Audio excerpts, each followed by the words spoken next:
পৃথিবীতে যদি কোনো ফকিন্নি দেশ থাকে সেটা হচ্ছে ভারত। কি কইলি খালাকুচিয়া বাংলাদেশ হইলো হকিরর দেশ, ভারতবর্ষ না, বালা করে জানিয়া মাতিস। বক্তৃতা আর কি দেব। ঠিক আছে, তো তুই আর কি কইতে, তুই প্রথমে নিজের পায়ে দাঁড়ানি শিখ, এরপরে কথা কইস।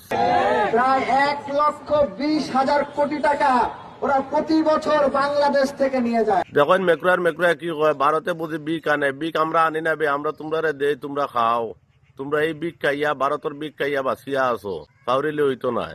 যতটুকু ভারতের বাজেট যতটুকু তার 40 ভাগের 1 ভাগ ওরা বাংলাদেশ থেকে নিয়ে। আনবো তো ভারতে, কারণ তোমরা সবকিছু দেখাইতে হইলে ভারতে আইতে লাগে। ডাক্তার দেখাইতে হইলে আর দেখুন কিছু করতে হইলে, তোমরা বাঁচতে হইলে মরতে হইলে ভারতে আইতে লাগে।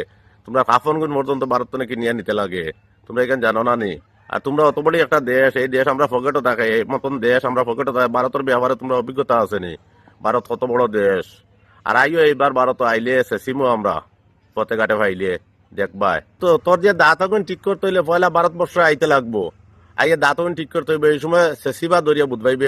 আমরা প্রশাসন লাগতো না, পাবলিকে দরিয়া তোমরা মতো ইলা সুসা সেসিয়া চাটনি বানাইয়া খাইবা। আইস বাংলাদেশ তো ভারত বুধবাইবে।